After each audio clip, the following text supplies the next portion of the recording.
So this video is going to be, we're not going to go through the energy equation in the two-fluid model in this video. Instead, what we're going to do is we're going to note something here, that there's a subtlety that we need to be very clear about in order for this analysis to be valid. So the subtlety is this. The Shumlak-Hartman criterion is talking about ideal MHD, aka MHD. All right? So this UZ comes from the MHD flow velocity. And the MHD flow velocity is a mass averaged quantity.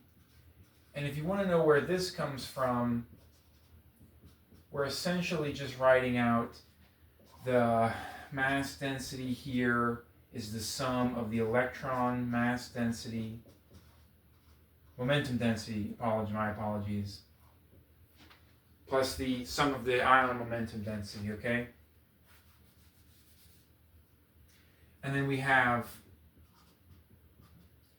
the relationship that the plasma density is, of course, just the sum of the electron and ion mass densities. The plasma mass density, right?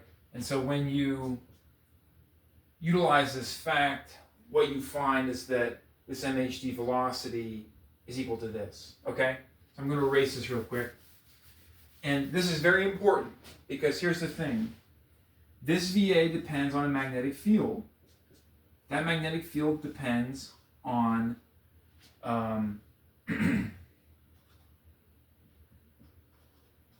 the current density.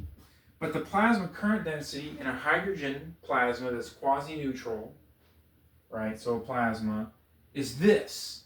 So this flow is not the same as that flow, ordinarily, right?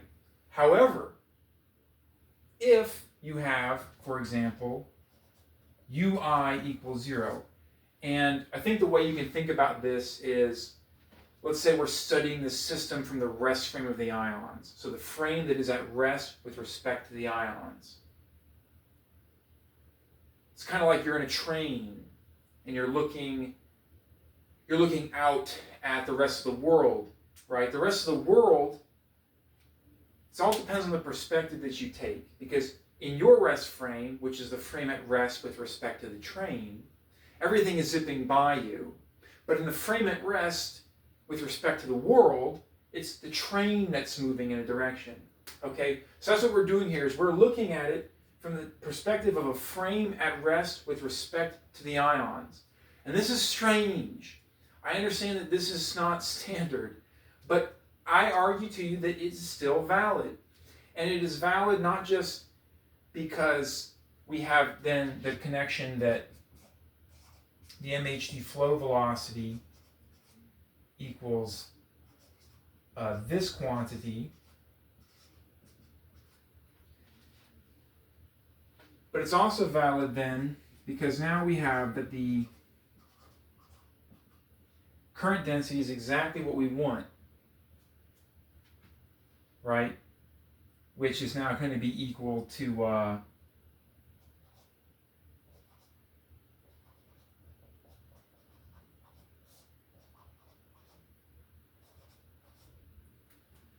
is now going to be equal to this in this rest frame.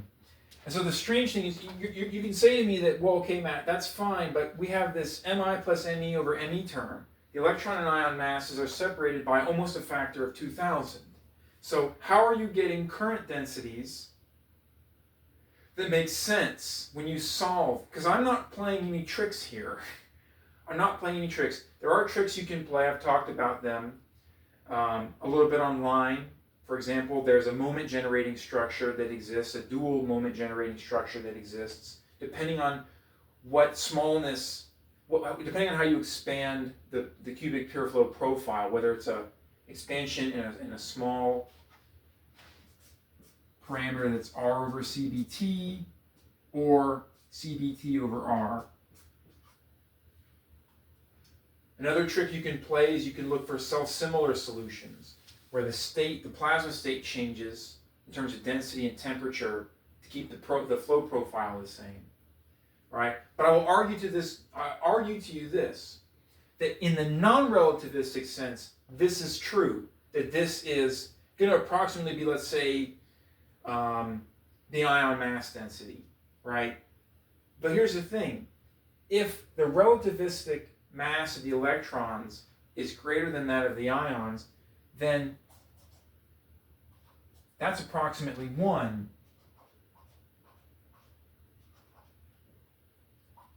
Which implies relativity. Now, this is kind of a head scratcher because this is non-relativistic, right? But at the same time,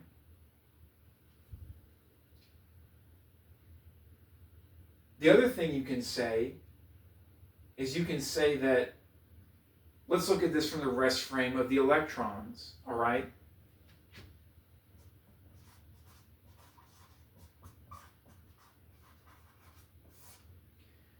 In the electron rest frame, okay,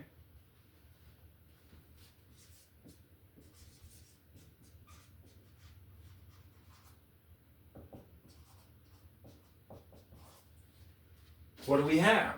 We just have that J equals E N UI, okay? And then, of course, we also have that U equals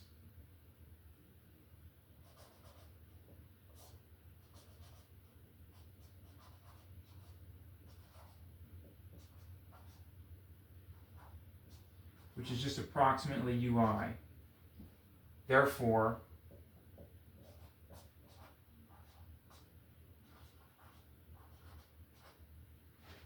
so on this basis, or you know, from this perspective, from these perspectives, that's really what we need to be looking at in order for this analysis to be valid. And I think that's what's going on. I think that because the results are just me solving the equations, right? And from a physical perspective, how we connect this sort of drift velocity that describes the current density to the MHD flow that describes the Shumlak-Hartman criterion. This is, I think, the way that we do it. And I just want to make this video short to show this because I think it's really important, and it's come to my attention recently that this is kind of the main tension here between where the community is at and what we're trying to sort of understand about this result in the context of, is it MHD or not? Because we see that we solved the continuity equation. That's simple. The momentum equation in the two-fluid sense also falls away, provided that both the electron and ion velocities excuse me, are axial and axisymmetric. And then the energy equation is also going to fall away under the same ansatz. And it's going to leave us with the thermal power of a cubic pure flow Bennett vortex, which is exactly what we find in the ideal study that I've been performing. So anyways, that's just what I wanted to say with this video. Thank you for watching. And please like and subscribe, and consider donating to my coffee, my Ko-Fi, however it's pronounced. The link is in the description at the very end of it. Thank you.